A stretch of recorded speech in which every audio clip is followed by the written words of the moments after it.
Charlie James smoothed her jacket, righted her cloche hat, and slipped on her gloves. Not even the painful squeal of brakes on steel tracks could dim her excitement as the night ferry train pulled into Paris. Gare du Nord spanned as far as the eye could see, and the air was thick with hissing and clacking as trains pulled in and out of platforms. Porters in neat caps struggled to push trolleys loaded with luggage, families huddled in tearful reunions or farewells. Men with booming voices ambled along each platform carrying trays of newspaper cones filled with warm chestnuts, while a young woman with a white chef's hat, a hot plate and nimble hands produced paper-thin crepes drizzled with lemon and sugar at breakneck speed. Paris. Charlie thought of her former husband's surprise when she'd told him she was leaving Sydney. That's quite a stretch. Perhaps. But when she'd heard 6 months ago that the Times needed a new correspondent for their Paris desk, she had sent off her clippings, along with a cover letter and resume in flawless French. 4 months later, she was boarding a vessel for Britain, directly followed by the night ferry train to Paris. A conductor in a neat blue hat opened the carriage door, and Charlie stepped onto the platform and made her way towards a handwritten sign. Charlie James, The Times. She sucked in her breath and allowed a ripple of excitement to run down her spine at the sight of her name next to her new masthead. She had a longed-for byline on one of the most famous newspapers in the world, but to achieve this, she had moved to the other side of the world. Her chest fluttering with homesickness, she wished her parents were here to witness her achievement. Resolved to make the best of her new life, Charlie took a deep breath and allowed her eyes to linger on the sign for a second time. Holding it was a beautiful young woman who looked as though she'd stepped from the pages of Vogue. She was dressed in a blush Chanel boucle suit, kitten heels, and a matching pillbox hat. A cream Hermès handbag dangled nonchalantly on her wrist.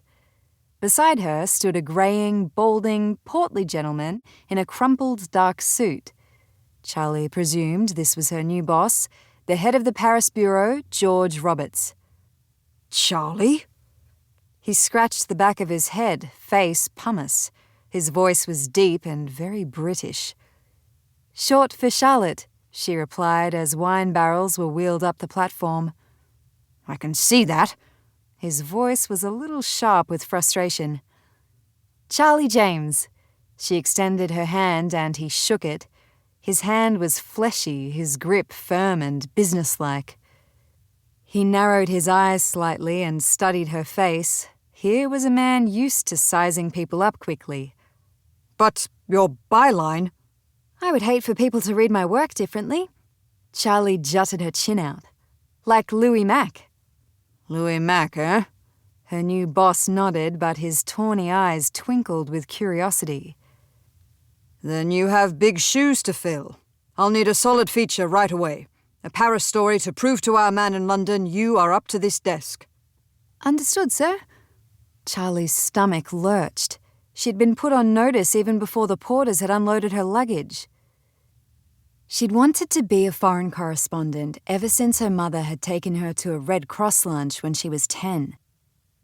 Over lukewarm chops, peas and mashed potatoes, the Australian war correspondent Louise Louis Mack had spoken of her adventures in German-occupied Antwerp, where she'd sheltered from bombs in a hotel cellar. A plain, slim woman clad in a simple white linen dress, her dark hair spun into a knot at the top of her head, she'd held the floor with tales of hiding in cellars to escape bombs and running along deserted streets to catch glimpses of enemy troops. To escape Antwerp, she had dressed as a maid, buried her notebooks deep in her luggage, and borrowed a local woman's passport. She'd travelled from Belgium to France and London, then all over Europe after the war, filing features, hunting stories. Big shoes to fill, indeed. Charlie wanted to ask her new bureau chief if he'd ever met Australia's most prolific and perhaps bravest reporter, but thought better of it. George Roberts was clearly a true newspaperman, focused on the here and now. With each sentence, his expression flickered between curiosity and ruthlessness. "Right then," he said. His face was returning to a more normal colour and had the whisper of a smile at the corners. George beckoned for a porter to carry her suitcase, then he ushered her along the platform towards the exit. "You'll start Monday. The Paris desk is as important as those in Rome and Berlin. Chamberlain is steering blind. All his talk of appeasement. Well, it's crucial we report what's happening here on the continent. The French are in his pocket. They want to play it safe too. Understandable after that last car crash of a war. But the Boches are gathering steam. Everyone's bloody worried about their own economies, and our collective balls are going to be squeezed by Italy and Germany if Chamberlain and his cronies don't pull their fingers out." "Got it," said Charlie. "One of the most prominent Brits here, Lord Rupert Ashworth, keeps to himself. He used to have close contacts in Downing Street, but rumour is he's been pushed aside because he was too close to King Edward. Backed the wrong horse." George scratched his head and hitched up his pants.